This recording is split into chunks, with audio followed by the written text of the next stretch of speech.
Presiden Prabowo Subianto telah menyelesaikan lawatannya ke sejumlah negara yang dilakukan mulai 8 hingga 22 November 2024. Negara mana saja dan apa saja hasil yang diperoleh dari kunjungan ke negaraan ini?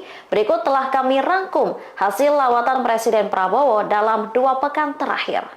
Negara pertama yang dikunjungi Presiden Prabowo ialah China. Saat bertemu dengan Presiden China Xi Jinping, Prabowo menegaskan komitmennya untuk terus meningkatkan hubungan kerjasama antara Indonesia dan China.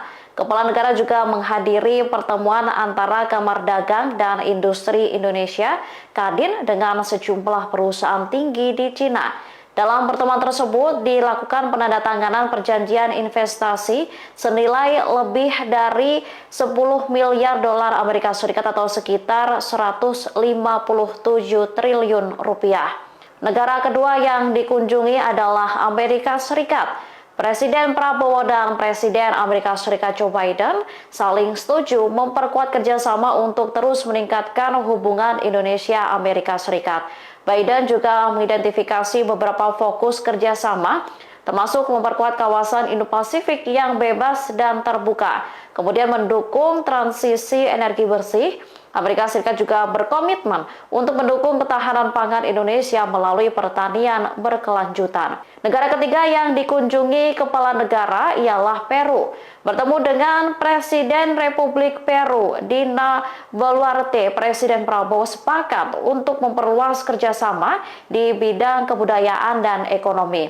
Prabowo dan Dina juga berkomitmen untuk menyelesaikan persetujuan Kemitraan Ekonomi Komprehensif atau CEPA dalam 6 bulan ke depan. Negara keempat ialah Brazil.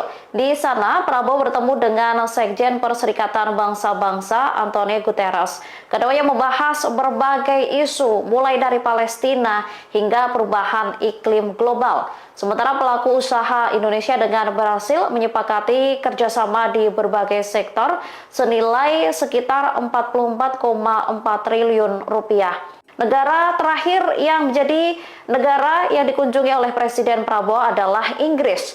Dalam kunjungan kerja di London, Prabowo memperoleh investasi sebesar 135,3 triliun rupiah. Komitmen investasi ini diperoleh dari para pengusaha Inggris. Mereka berniat investasi di beberapa bidang seperti transisi energi, infrastruktur, pendidikan, dan kesehatan. Download Tribun X sekarang, menghadirkan lokal menjadi Indonesia.